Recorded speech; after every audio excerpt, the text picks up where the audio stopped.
Cuando yo llegué aquí a Asturias, me encontré que el líder estaba programado, tenía 70 millones, los grupos pensaban que la dotación estaba por debajo de su capacidad de gasto.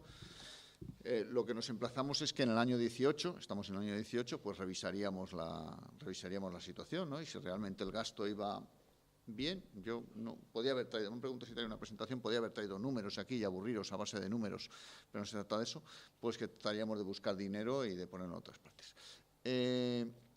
Claro, porque, y esto es una reflexión que iba al final, pero yo creo que a lo mejor al hilo de esto que dice Rebus merece la pena decirlo al principio. Es decir, en todos estos temas no podemos quedarnos en las nubes.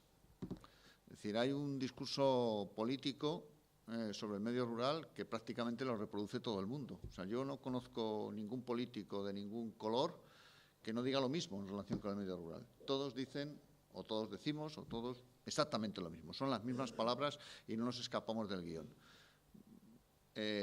Sin embargo, no es lo mismo predicar que dar trigo. Es decir, sin embargo, la realidad es que no siempre los recursos aparecen, ¿no?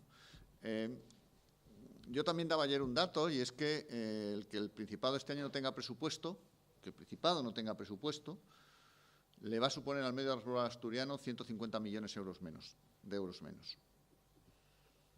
Es decir, si hubiéramos tenido, trataremos de compensarlo, de buscarlo por ahí, de encontrarlo, pero si se hubiera aprobado el presupuesto, al medio rural asturiano le hubieran llegado 150 millones de euros más. Lo cual le hubiera costado a los asturianos no 150 millones de euros. Le hubiera costado a los asturianos aproximadamente 4 euros a cada asturiano. O sea, con 4 euros de todos nosotros, en total 4 millones de euros, lo que hubiéramos conseguido sobre el medio rural, la cuenta no son 150, son 149 millones de euros. Bueno, yo ya empiezo a tener una edad y una capacidad de decir lo que pienso, que afortunadamente me puedo permitir la libertad de decir que las políticas no son neutrales y que aunque todos decimos lo mismo y que aunque todos cuando subimos a estos sitios hablamos con las mismas palabras y algunos somos más brillantes o son más brillantes y salen triunfantes y otros son más hoscos y parece que no han dicho nada, la realidad se llaman números. Y los números en el medio rural, pues hay que ponerlos encima de la mesa. O sea, no basta con decir queremos ayudar, sino tiene que ser manifiesto ese apoyo. El medio rural no necesita miles de millones de euros para salir adelante. No. El medio rural necesita cantidades más bien modestas, muy modestas en comparación con lo que nos gastamos en los grandes contingentes de gasto que tiene Asturias o que tiene España. La necesidad del medio rural es muy modesta. Pero si no aparece, pues no se logra.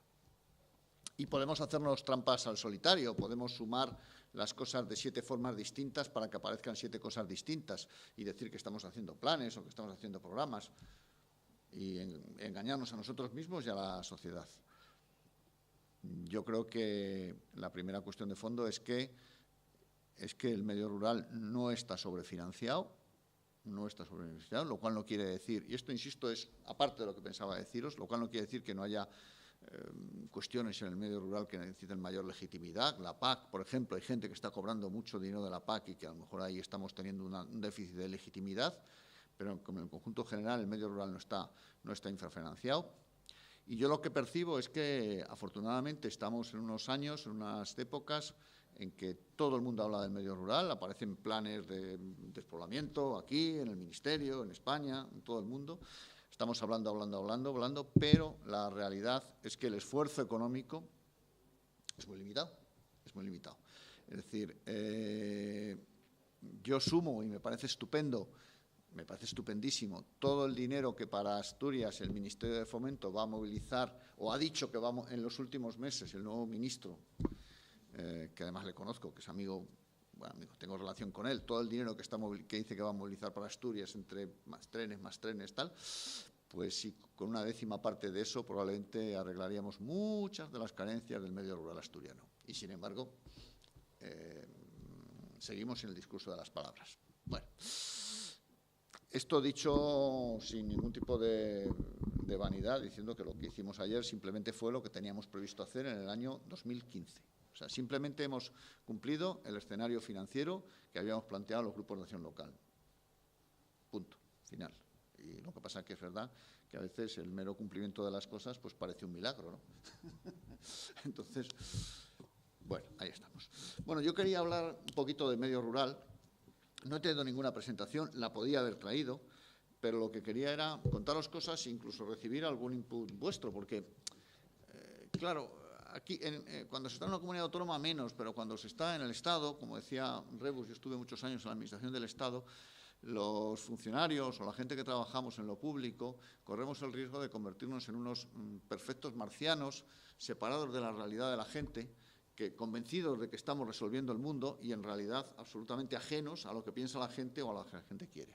Entonces, a mí estos contactos, estas charlas, venir aquí a contaros a 30 personas cosas y que me contéis, me son extraordinariamente útiles, porque yo pues os estoy mirando, y os estoy mirando para ver la cara que ponéis y para ver lo que me estáis diciendo, aunque no me digáis nada, ¿no?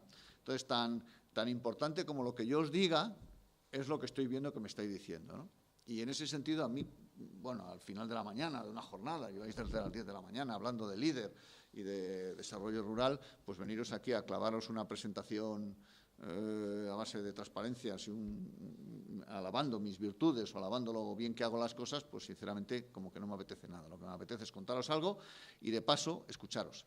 Entonces ya os anticipo que en la media hora que nos queda o un poquito más de charla, pues cualquier cosa que os apetezca, pues levantáis la mano o no levantáis la mano y lo planteamos. No es un debate abierto, pero sí me gustaría llevarme algo. No se trata solo de que yo os cuente cosas, sino sobre todo, llevarme cosas. Es un poco egoísta este planteamiento, ya lo sé, pero ese egoísmo, hasta luego, ese egoísmo a lo mejor resulta que al final nos es un poquito útil a todos.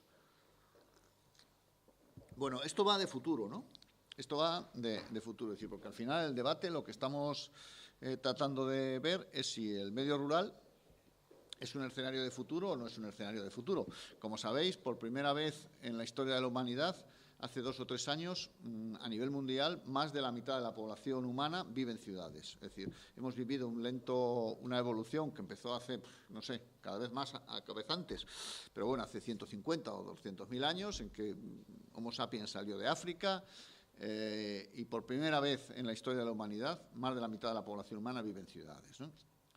Y además se está desplazando el modelo territorial, de manera que hay ahora mismo el centro de gravedad planetario, pues ya no está ni en América ni en Europa, está en Asia, con 2 monstruos en la India y en China y en Indonesia, que concentran unos niveles de población y un modelo de sociedad que probablemente no conocemos. Bueno, no hay que asustarse, o sea, la humanidad ha vivido en el cambio permanente, las cosas nunca han sido como eran el día anterior, todo cambia, nada permanece estable. La única realidad, solamente hay dos verdades en la vida. Una es que no se puede dar marcha atrás, y otra que nada es eterno. O sea, ni las piedras son eternas, ¿no? Y sino que se lo digan a los dinosaurios, que fueron poderosos durante 200 millones de años. Nada permanece y nada se puede dar marcha atrás. Entonces, de esas dos premisas, y asumiendo que nuestro mundo es efímero y que va a cambiar y que nosotros realmente somos irrelevantes porque ya es otra generación la que tiene que ocupar el protagonismo de este sitio, pues está bien plantearse qué va a ocurrir con el medio rural o qué va a ocurrir con el territorio. Si pusiéramos un mapa de España, pues mira, a lo mejor lo pongo. Déjame el maletín un momentito. Déjame el maletín, que no voy a poner presentación, pero sí os voy a poner algo, porque creo que debo tener por aquí algún pincho. Y al hilo de las palabras, igual puedo contar algo. Si vemos un mapa de España, o de Asturias, pero bueno, pues... ¿Esto tendrá algún lugar donde encajarle esto? Sí, aquí lo veo. Bueno, si nos sentamos delante de un ratón, no tengo, ¿no? Pero bueno. Si nos sentamos... No merece la pena, Rebus, yo creo que ya lo tengo. Si nos sentamos delante de un televisor y vemos lo que nos golpea cualquiera de esos 50 o 100 canales que tenemos actualmente. Sí. Anímate. Uy, perdonad.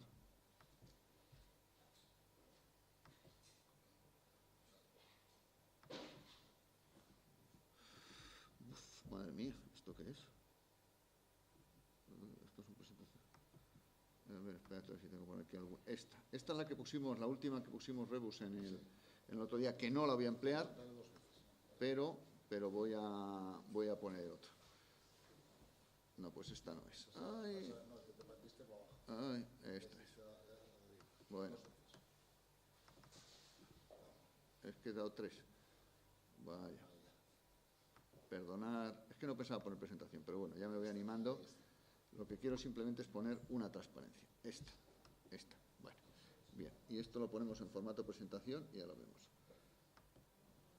Bueno, pues como os decía, si ponemos cualquiera de esos 50 canales que aparecen en las televisiones que tenemos ahora y fuéramos unos marcianos, la sensación que tendríamos es que vivimos en un mundo que básicamente consiste en un centro comercial.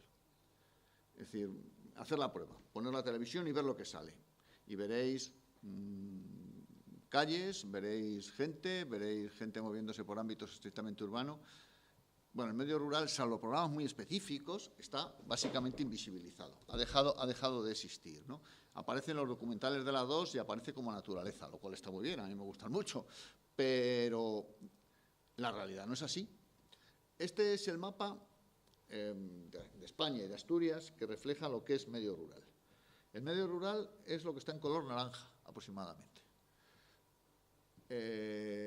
Bueno, pues básicamente es todo, el 80%, el 90% del territorio. ¿Qué no es rural? Cuando digo rural no estoy diciendo ciudades, es decir, hay ámbitos que no son rurales, pero que no son ciudades. Por ejemplo, pues todo Levante. Todo Levante no es rural, es una conurbación seguida una detrás de otra. Es verdad que habrá zonas de cultivos o es verdad que habrá zonas que tengan una cierta vegetación, pero aquello ya no tiene pautas de organización rurales. No es rural, por ejemplo, y es tremendamente llamativo, el Valle del Guadalquivir. El Valle del Guadalquivir, esa zona que en nuestra mente colectiva es un ámbito de tanta producción agraria, y lo es, sin embargo, cada vez está más alejado de lo que es el modelo rural.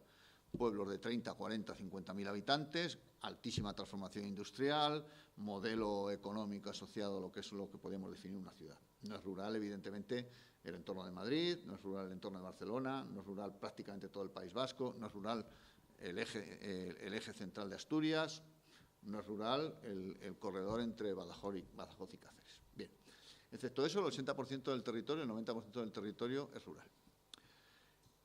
En las zonas blancas vive aproximadamente el 80% de la población. En las zonas naranjas vive aproximadamente el 20% de la población, con un proceso que se va acelerando. Las tensiones separatistas o las tensiones desvertebradoras no son casuales, es el resultado del modelo territorial. Es decir, Levante cada vez tiene menos la sensación, mentalmente, de formar parte de este tinglao, porque detrás de Levante, cuando mira hacia atrás, aquello empieza a estar vacío, ¿no?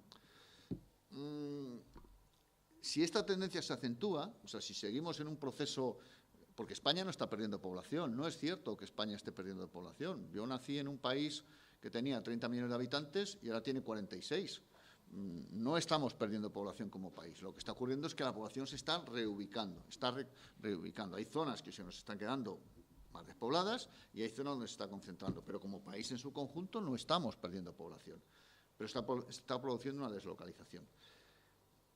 Claro, si ese proceso se acentúa y corre el riesgo de acentuarse, aparte de suponer una cierta deslegitimación para toda la sociedad, en tanto que no permite que uno pueda desarrollar su proyecto vital donde nace y donde quiere, eso adivina unas tensiones brutales que va a hacer muy difícil la convivencia en la sociedad española. Lo estáis viendo aquí ahora mismo en Asturias con el tema del área central asturiana, ¿no? Bueno, pues tenemos ahí focalizada una tensión sobre eso que enmascara el resto del territorio asturiano. Yo no digo que eso sea bueno o malo, es decir, no hay en organización social no hay nada bueno ni malo, son modelos que hay que elegir, pero a mí me parece que vamos a un modelo muy peligroso porque esos territorios que se nos están quedando vacíos no son territorios que fueran siempre vacíos, o sea, no, la España vacía no estaba vacía. Cuando dicen la Laponia española, dicen, vamos a ver, Laponia siempre estuvo vacía, o el medio oeste americano siempre estuvo vacío, con lo cual si sigue vacío no pasa absolutamente nada. Es decir, que Dakota del Sur tenga una densidad de población de 1 habitante por kilómetro cuadrado, siempre lo tuvo, incluso cuando estaba poblado por los pieles rojas, ¿no? O que Siberia esté inmensamente vacía, no pasa nada porque siempre estuvo, o la Antártida. Lo que preocupa es que estos territorios no estaban vacíos, tienen un pasado, ¿no? Hay pueblos, 8.000 pueblos, de los cuales 2.000 y pico tienen menos de 100 habitantes, pues hay un territorio en que ya nos olvidamos ni los nombres, hay lindes que se vuelven imprecises, hay propiedades que no las puedes utilizar porque no sabes dónde están. Bueno, eso está pasando, es decir, nuestro modelo territorial está cambiando. Está cambiando sin que se vaya a producir una catástrofe de país. Es decir, muchas veces, después de decir esto, que los pueblos se nos están vaciando, que estamos perdiendo la visión de dónde venimos, que las propiedades se están volviendo imprecisas, decimos, y esto es una gran catástrofe para el país. Y ahí es donde nos equivocamos, porque eso no es una gran catástrofe para el país, es una gran catástrofe para nosotros. O sea, el país puede funcionar con otro modelo, pero será un modelo completamente distinto. Será un modelo en que el poder irá a la periferia y donde el interior se quedará vacío. Seguiremos comiendo, seguiremos teniendo recursos económicos, pero tendremos una pérdida de patrimonio y de forma de entendernos. Yo no creo que si tengamos que seguir haciendo las cosas como se hacían en el siglo XIX. Es más, me pone muy nervioso cuando determinados profetas del futuro en realidad lo que nos están vendiendo es volver al pasado. Y nos dicen que hay que volver a las aldeas y a una cultura de poco menos que del trueque, y que a mí eso me pone muy nervioso.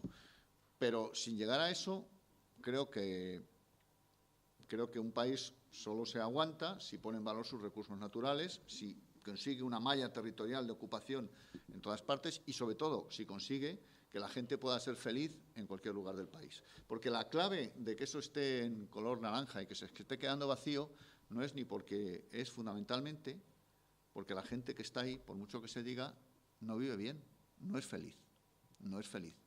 Y porque el modelo territorial en el que asociábamos a esa gente, que es el del siglo XIX, ha colapsado. Es decir, no podemos pretender que la gente en el siglo XXI siga viviendo como vivía en el siglo XIX y que sea feliz. Esa vida utópica de las aldeas del siglo XIX que eran felices es mentira.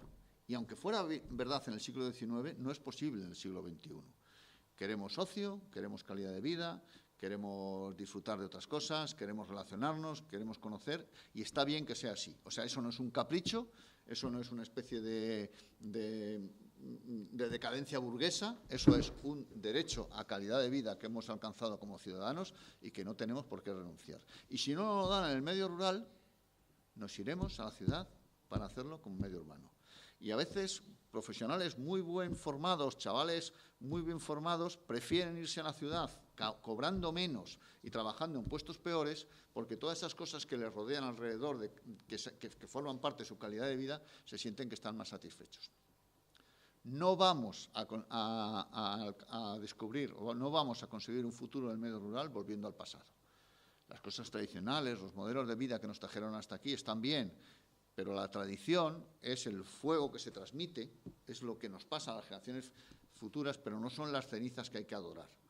Entonces, realmente, el modelo del futuro del mundo rural, yo no sé cómo será, pero desde luego no es mirar al pasado, es buscar cosas nuevas. Porque, insisto, la gente se va porque no le gusta cómo era el pasado.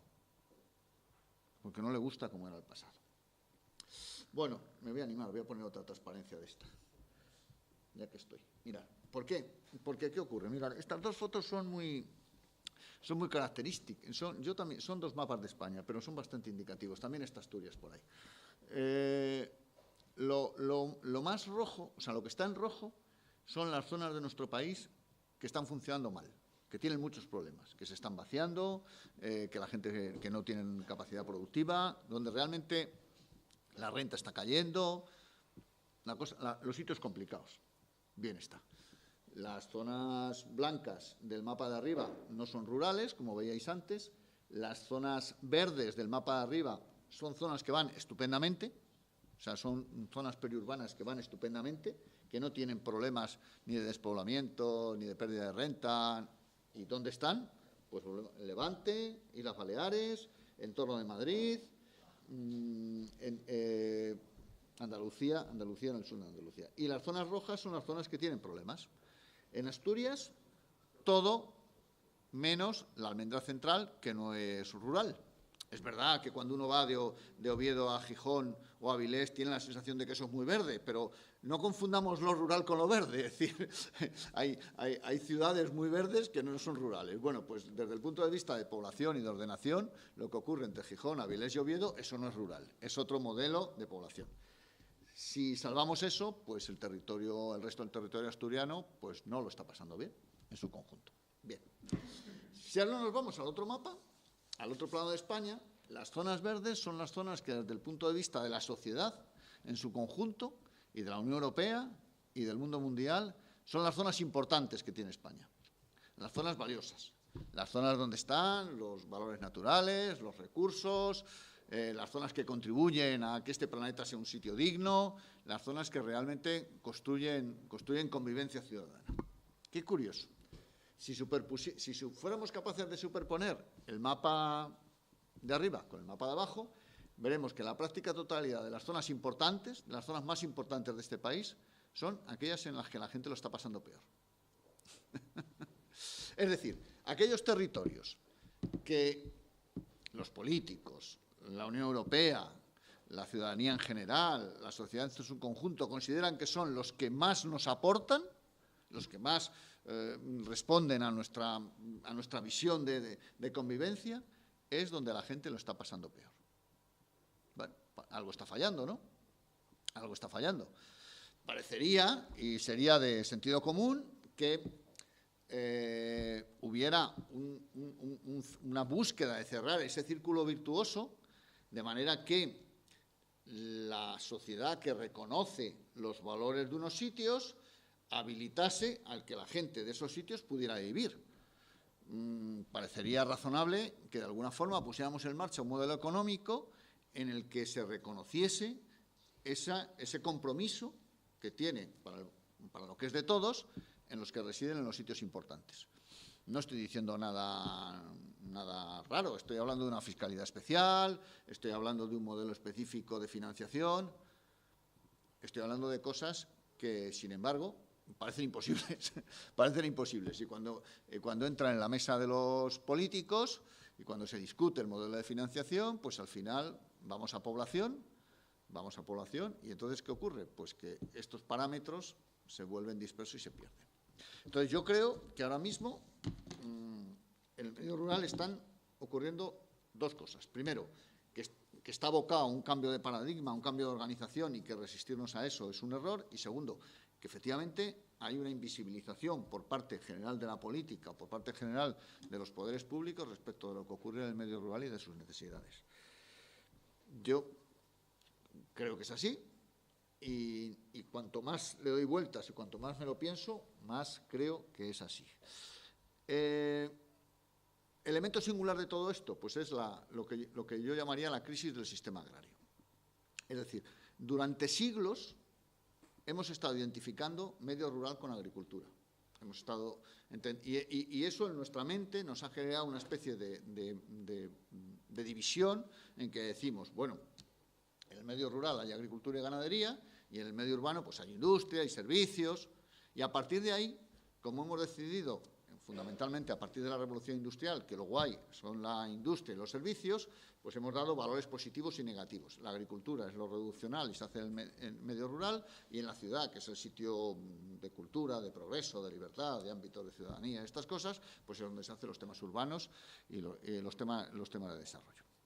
Esto se acentúa, esto es un proceso que en España además es espasmódico, porque en el resto de países de Europa, fundamentalmente Alemania, Francia e Inglaterra, como la revolución industrial fue muy lenta y empezó en el siglo XVIII, pues fue acomodándose, y la realidad que tienen ahora es de un terreno mixto, ¿no? Si uno va a Alemania, Francia e Inglaterra, se da cuenta que aquello está mucho más amalgamado, que no es fácil encontrar territorios urbanos y territorios rurales, que la cosa está como mucho más mezclada, que la industria está mucho más diversificada, está mucho más repartida, un poco el modelo que podría ser también en España en el País Vasco, que es el único el País Vasco y Navarra, que es el único territorio que se apuntó a la primera revolución industrial del siglo XVIII.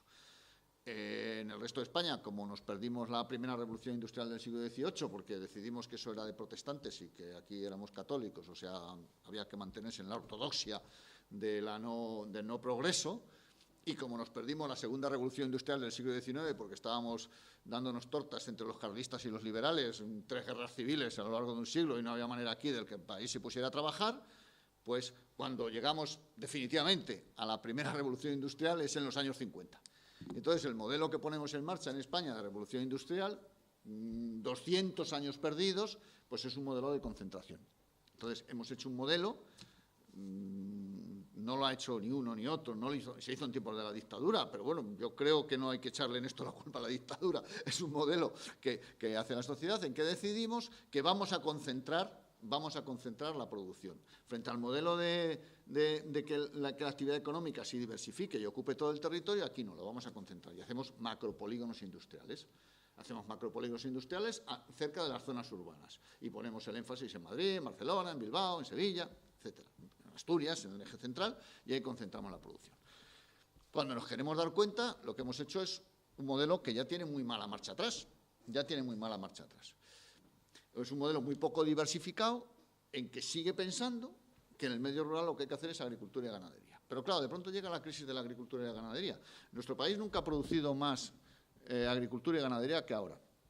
Jamás. Las producciones tienen los niveles. Lo estamos produciendo más que nunca desde el punto de vista de volúmenes y de rendimientos. Es así. O sea, que cuando alguien dice se está poniendo en peligro de extinción la actividad agrícola y ganadera, no, mentira.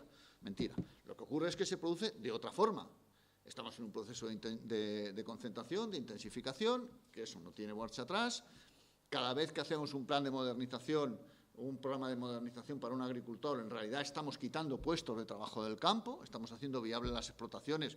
O sea, si un ganadero pone un tren de ordeño, pues está muy bien, porque le simplifica su explotación, pero tiene menos puestos de trabajo. Si hacemos una concentración parcelaria, está estupendo, pero vamos a generar menos puestos de trabajo. Es decir, la agricultura está en una tensión de crecimiento que supone, pues lo mismo que ha supuesto en la industria, un modelo de mayor concentración y de menor soporte de mano de obra. Es decir, el medio rural sigue siendo agrario desde el punto de vista de producción, pero ya cada vez es menos agrario desde el punto de vista de mano de obra. De hecho, ahora mismo en España no hay ni un solo lugar en que la actividad agraria suponga más del 20% del empleo de los concejos o de los ayuntamientos. No hay ningún ayuntamiento de España en que la actividad agraria suponga más del 20% del empleo. Claro, si pensamos que el futuro del medio rural pasa exclusivamente por la agricultura y la ganadería, pues vamos mal. Van a seguir siendo, evidentemente se va a seguir produciendo agricultura y ganadería, pero estamos olvidando que ya hay un 80% de actividad económica que no pasa por la actividad de la agricultura. Y es más, estamos olvidando o no estamos teniendo en cuenta que al hilo del cambio del modelo agrario se ha producido un cambio tremendo en el modelo de ocupación de transporte y el modelo de movilidad. Hace 100 años, hace 150 años, nuestros antepasados nacían, vivían y morían en un radio de 5 kilómetros, o de 10, porque salvo que les tocase la mili en África, no salían de ese círculo vital. Y toda su actividad vital estaba concentrada en ese círculo de 5 o 10 kilómetros. Ahí tenían que obtener sus recursos económicos, su actividad social, encontrar pareja, casarse, tener hijos, todo. Ahora eso ha cambiado. Ahora, el modelo de movilidad nos permite que yo hace media hora estaba sentado en Oviedo y estoy aquí. O que mañana puedo estar en Madrid. O que esta mañana estuve hablando con mi hijo que está en Stuttgart trabajando en la Mercedes. Y que pasado mañana viene aquí. Es decir, los espacios se han agrandado. No estamos constreñidos a la obligación física de tener que vivir aquí. En consecuencia, eso ha supuesto que esa actividad agraria, que antes obligadamente tenía que gestionarse desde el sitio donde se ejercía, ahora puede no gestionarse. Un ganadero puede estar viviendo tranquilamente en Oviedo e ir a revisar su ganado en la Sierra del Sueve todos los días y no pasa absolutamente nada. Eso ha hecho que esa fijación al terreno ya no esté obligada por el modelo, por la necesidad vital.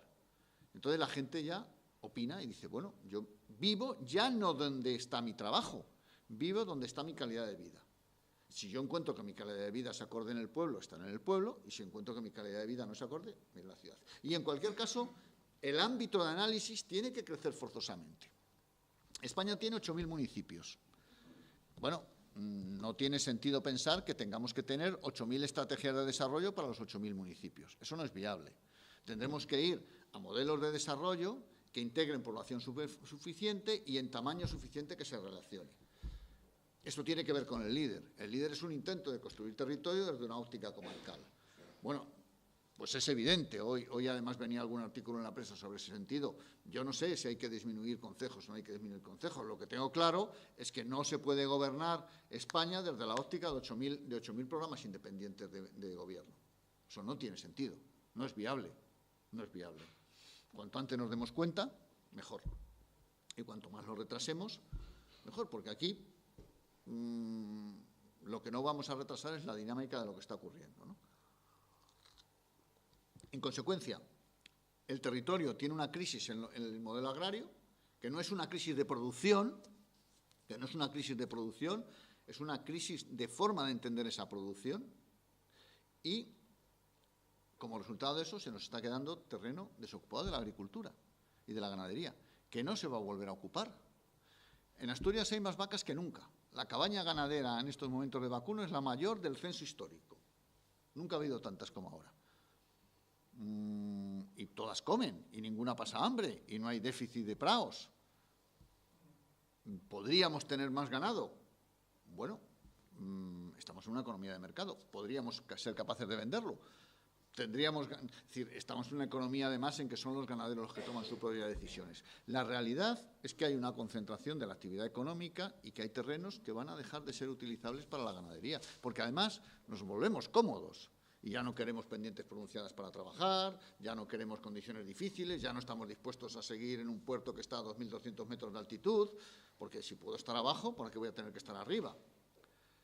Y eso forma parte de la lógica de cada uno de nosotros. Igual que si yo puedo vivir en una casa con ascensor, pues prefiero con ascensor a una casa sin ascensor. Sobre todo ya que voy teniendo una edad en que a lo mejor dentro de unos años pues subir las escaleras no me resulta tan fácil. Es decir, no podemos pretender que lo que es mejora en mi forma de vida no lo incorporemos todos, porque todo lo incorporamos. Habrá excepciones, habrá personas que digan, no, yo prefiero seguir viviendo a 2.300 metros de altura con la nieve en invierno, en verano, todo. Bueno, vale, muy bien, perfecto, pero lo que no podemos entender es que no podemos pensar que ese es el modelo para toda la sociedad.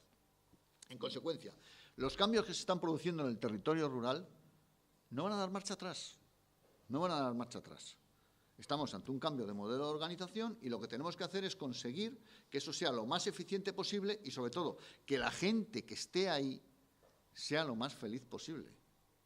Porque a mí me da, y perdonar porque es un poco provocación, me da exactamente igual si hay prados o si hay matorrales. No me da igual, pero me da exactamente igual. Lo que no me da igual es si la gente es feliz o no es feliz. Y nuestro objetivo no es estar preocupados por hasta dónde llega el roble o hasta dónde llega el prado. Nuestro objetivo es que la gente sea feliz y viva mejor y tenga calidad de vida y saque adelante su desarrollo. Si eso lo hace en un paisaje de un tipo u otro, vendrá asociado. Pero lo que no podemos es obligar a la gente a que esté asociada a un paisaje que ya está fuera de tiempo y que lleva asociado unos estándares de vida que no están dispuestos a admitir. Y esa premisa yo creo que es bastante importante. ¿Por dónde va el futuro del medio rural, en consecuencia, de mi punto de vista? Pues va por la diversificación económica y por incorporar elementos de viabilidad que lo asemejen cada vez más a las condiciones de calidad de vida que tiene el medio urbano. Es decir, tenemos que ir a un modelo en que lo rural y lo urbano se amalgamen. Tenemos que ir a un modelo de ciudades abiertas en que no haya tanta diferencia, en que gracias a la nueva movilidad tú te puedas desplazar y que tus servicios, residas a donde residas, tengan un nivel de calidad que te haga viable. Si no lo conseguimos eso, los espacios se van a quedar vacíos. Y por mucho que digamos, o por mucho que proclamemos, o por muchas fotos que pongamos, o por muchos santones que suban arriba a decir que volvamos a la edad de piedra, no vamos a volver a la edad de piedra. Yo no renuncio a la calidad de vida que consiguieron mis padres para mí. Y yo quiero que mis hijos la mantengan. y no estoy dispuesto a renunciar a nada. Bueno, claro, para conseguir eso necesitamos una cierta masa crítica, que es lo que yo os decía. Es decir, no podemos hacer programas de desarrollo rural o estrategias de desarrollo para concejos de 100 habitantes. ¿Por qué no? Porque necesitamos un cierto tejido social, necesitamos una cierta capacidad de que se implanten las empresas, necesitamos cierta capacidad de actividad. Y tampoco podemos pretender que todo esto se haga a base exclusivamente de actividad primaria. Yo soy muy crítico en ese sentido. A mí me parece que el futuro del medio rural pasa por incorporar cosas nuevas y pasa por incorporar nuevas actividades económicas y permitir que inversores que no tienen nada que ver incluso con lo tradicional se puedan instalar. Si mañana llega una empresa que diseña alta tecnología informática que se quiere instalar en Colunga, donde nunca ha habido una empresa de alta tecnología informática, lo que hay que decirles es que sí, naturalmente. Y esa empresa va a llegar o no va a llegar en función de las otras cosas, en función de que haya una calidad de vida para sus residentes. Es decir, yo no me instalo en Colunga si la gente que va a llevar a trabajar de alto nivel no tiene resuelto el colegio, no tiene resuelto el ocio, no tiene resuelta la calidad de vida, no tiene resuelto una serie de cosas. En la medida que pongamos en valor o en posible esos elementos que son ocio, y es verdad, pero es que vivimos en una sociedad de ocio, pues la gente vendrá o no vendrá. La gente vendrá o no vendrá. Bueno, insisto, no hay que tenerle miedo al cambio. A mí cuando me dicen hay que evitar el despoblamiento, y estamos llenos de planes demográficos y de cosas de estas, a mí el despoblamiento me preocupa, pero el despoblamiento no es el problema, el despoblamiento es el síntoma. O sea, el despoblamiento es como la fiebre. Dice, es que hay que bajar la fiebre. Dice, bueno, sí, hay que bajar la fiebre porque tiene 40 de fiebre y no puede estar así, pero ¿de dónde viene esa fiebre? Pues esto es igual. Hay que parar el despoblamiento, sí, pero el despoblamiento es el síntoma. ¿De dónde viene ese despoblamiento? ¿Por qué se nos va la gente? ¿Por qué los hijos y sobre todo las hijas formadas no vuelven a los pueblos?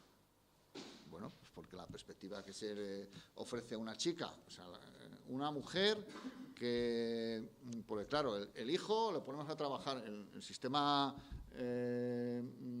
local profundo sigue siendo profundamente...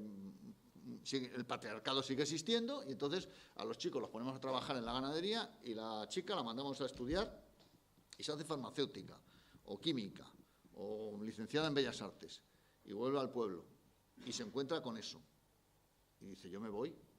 ¿Por qué? Porque mi horizonte vital se escapa y claro, no lo podemos evitar. No puedes obligar a una mujer formada que ha estudiado una titulación que tenga que vuelve a la cocina, ¿no? Meterse otra vez a la cocina y encerrarse allí y a aguantar al marido que lo único que habla es de lo que habla. Pues me voy. Entonces, 5 minutos. ¿5 minutos o te vas tú también? 5 minutos. Bueno, entonces yo creo que eso, pues, no hay que tenerle miedo. Es decir, el despoblamiento es un síntoma y lo que tenemos que atajar es el problema. Bueno, ¿a qué contribuye el líder todo esto? Bueno, el líder es una gota de agua en un cambio de inflexión, porque todo esto ocurre y va a seguir ocurriendo por una cosa tremenda que es independiente del que mande o del partido político que mande, que se llama la inercia burocrática. Es decir, en el medio rural, como os digo, el año que viene hay elecciones, creo, y aquí vendrán todos y os contarán todos lo mismo, porque todos decimos o dicen exactamente lo mismo. Pero luego hay una cosa que es la inercia burocrática y sobre todo las dificultades de cambiar las cosas. Es muy difícil cambiar las cosas. Hemos hecho un sistema tremendamente mallado, tremendamente bloqueado, tremendamente complejo. La simplificación brilla por su ausencia y todos son papeles y todos son burocracias. El líder en esto lo que trata es de ser un elemento de ruptura. Es decir, bueno, y es posible gracias a que lo financia la Unión Europea al 80% y que tiene la tutela de Bruselas. Es decir, bueno, hemos conseguido crear una maraña burocrática tan grande en que es imposible cambiar las cosas. Porque aquí son todo lío entre administraciones, para arriba y para abajo, para adelante y para atrás. Vamos a devolver responsabilidad a la ciudadanía. Porque además lo que estamos es haciendo una ciudadanía irresponsable. En la medida que hemos transferido a las administraciones y a los políticos la responsabilidad de todo, pues hemos desempoderado a los ciudadanos. Vamos a devolver un poco de responsabilidad a los ciudadanos. Entonces, creemos articulemos unas estructuras muy ligeritas que tengan una estrategia de desarrollo para un territorio, dotémosles de recursos económicos que puedan abrir ventanilla y que puedan hacer cosas en un contexto de proximidad. Eso es el líder. Eso es el líder. Y eso funciona razonablemente. El discurso de la subsidiariedad, el discurso de devolver responsabilidad a la gente, el discurso de simplificar, el discurso de hacer a los ciudadanos que tengan más capacidad, os lo van a contar todos. Todos os lo van a contar. Sin embargo, del dicho al hecho va mucho trecho. Del dicho al hecho va mucho trecho. Y la capacidad real de cambiar las cosas es muy limitada. Porque lo fácil es no cambiar. Porque lo fácil es llegar al despacho, sentarte en el despacho, hacer lo que hacía el antecesor, resolver las convocatorias que te ponen encima de la mesa, cuando hay algún problema de un alcalde que te llama, tratar de resolvérselo, obviamente, pero no hacer prospectiva. Lo difícil es sentarte en la mesa y decir, yo quiero cambiar esto, quiero organizarlo de otra forma, con lo cual te tienes que pelear con las otras consejerías, que no se dejan, tienes que pelearte con Hacienda, que tampoco se deja, y tienes que pelearte hasta con tu propia consejería, que no lo ve. Y entre que estoy y que me pongo, se te pasan los 4 años y aparece otro señor a hacer la inercia. Es muy difícil cambiar. El líder es una oportunidad de cambiar desde fuera. Y yo estas charlas, pues aprovecho para decir a la gente que os metáis en el líder, es decir, que no dejéis el líder solo, ¿no? Que rompáis esa falsa idea de que el líder es un tinglao que tienen los alcaldes, aquí presentes algunos, que reciben dinero de la administración y que se lo reparten entre ellos para hacer cosas. Que no es verdad. Que no es verdad, que el líder es una posibilidad de que los ciudadanos hagáis cosas en un régimen mucho más flexible que el que pueda tener la administración y sobre todo tutelado por el propio territorio. ¿En Asturias le estamos metiendo dinero al líder? Pues sí. ¿Por qué? Pues porque funciona muy bien. Porque en año y medio que llevamos de convocatorias, entre la primera que se resolvió en septiembre y la última que se del 16 y la última en diciembre del 17, pues el líder ha invertido en Asturias más de 20 millones de euros. Más de 20 millones de euros, que ha supuesto, teniendo en cuenta que no se da todo el dinero, sino que una parte, les ha supuesto 50 millones de euros para el medio rural. Pues a mí me parece que está muy bien que al medio rural asturiano le hayan caído una paletada de 50 millones de euros, que ha creado algunos puestos de trabajo, que ha consolidado situaciones, que además estamos movilizando y dinamizando. Es decir, hoy, por ejemplo, gracias a esta jornadita, y a que vosotros estáis aquí, se está hablando de medio rural en Asturias y está teniendo una reproducción en los medios. Es decir, el medio rural tiene un problema de visibilización y de silencio y de imagen tópica, pero realmente mantener el discurso permanente y que permanentemente consigamos que estar hablando y que no seamos las administraciones o los responsables políticos los que hablemos, sino que esté la ciudadanía ahí detrás, es muy importante, porque el problema está ahí. Ahora, además, estamos en otro momento fundamental, y es que, aunque estamos en el año 18, estamos acabando el programa. Hay que empezar a construir el siguiente periodo de programación. Tenemos que pensar qué hacemos con la paleta de millones que supone la PAC, porque la PAC en Asturias le suponen al año, entre unas cosas y otras, casi 150 millones de euros. Que bueno, que no está mal, 150 millones de euros al año. Pues tenemos que decidir como territorio ¿qué hacemos con esos 150 millones que más o menos van a seguir llegando? Es verdad que con el Brexit algo llegará menos. Y es el momento de la discusión. Y mi experiencia es que esto al final se decide como se decide. Es decir, se nos llena la boca de participación, hacemos reuniones, os contamos cosas, pero el último día la consejera, la ministra o el ministro, la consejero y tal, lo cierran ahí. Y las medidas, las que ya están vistas. El PDR del Principado de Asturias actual es exactamente igual que el anterior, la medida de siempre. Modernización, jóvenes, pum, pum, pum, pum, más de lo mismo. Si estamos ante una situación de crisis, si tenemos que cambiar cosas, si tenemos que cambiar las orientaciones, bueno, pues es el momento de reflexionar. Cuando el año pasado hablamos con Reader y con los grupos y dijimos, oye, no solamente se trata de que los grupos de acción local sean una ventanilla en que llegue la gente y piden sus proyectos, tienen que ser además agitadores sociales y además tienen una libertad para organizar que yo no tengo. A mí organizar una jornada de este tipo, tengo que hablar con el Susun Corda, con la consejera, el no sé qué, la otra consejería, la madre del cordero. El líder es libre. Entonces vamos a aprovecharlo. Vamos a aprovecharlo. Estamos ante un nuevo periodo. Horizonte abierto, con lo cual, por favor, vamos a ser reivindicativos, vamos a generar una sociedad que exija, que nos exija, Y sobre todo también, vamos a tratar de hacer una sociedad que no nos engañemos, que no nos miremos al espejo del pasado diciendo qué bonito fue el pasado, quiero repetirlo, y que entienda que quizá no podamos resolver todo de golpe, pero que si ponemos pequeñas cosas en el camino, algo estamos resolviendo. Y eso es lo que hace el líder. El líder no cambia el fondo. El mapa este terrible que teníamos bueno, el mapa este terrible que teníamos al principio, no sé si lo vamos a conseguir cambiar. Esto era la presentación. Bueno, ¿y dónde estaba? Bueno, es igual. El mapa que teníamos al principio, no sé si lo vamos... Ah, mira, esto está bien. No sé si lo vamos a poder cambiar, pero por lo menos que seamos conscientes de él y que todos nuestros actos vayan en esa dirección. Tenemos un problema de fondo y es que cabe pensar, o alguien puede pensar, que el desarrollo rural en Asturias depende del Director General de Desarrollo Rural, y es mentira. Si dependiera del Director General de Desarrollo Rural, el Director General de Desarrollo Rural controlaría la educación en el medio rural, la sanidad, las carreteras, el transporte, el ocio, la banda ancha.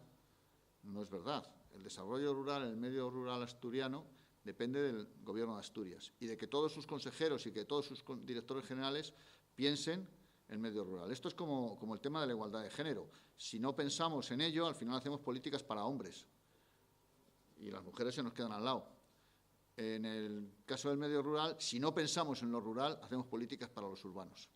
Y ese es el problema, que yo puedo pensar en lo rural, pero yo soy una gota de agua en el universo de las decisiones políticas de Asturias, la mayoría de las cuales están pensando en lo blanco.